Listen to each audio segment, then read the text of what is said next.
thirdly, life from non-living matter.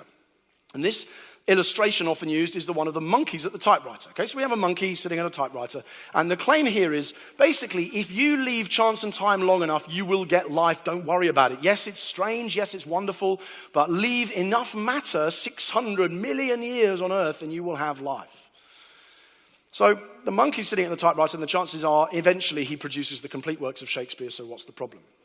So there's no problem. There isn't an issue, right? You just leave him long enough, you'll be fine. And at 1 keystroke a second, the monkey might well eventually get to the complete works of Shakespeare, but he doesn't manage to do it in 600 million years. So what I decided to do to run the numbers is instead of saying type the complete works of Shakespeare, I just ran the numbers for how long would it take a monkey typing at 1 keystroke a second to type to be or not to be, that is the question, right? On average, how long is it going to take my monkey friend at 1 keystroke a second? I don't know how long you think that would be. Maybe you could have a guess. Would it be less or more than 600 million years, which is the period life on Earth is supposed to have emerged within? And when I ran the numbers, to be or not to be, that is the question, takes 12.6 trillion years to type just that phrase.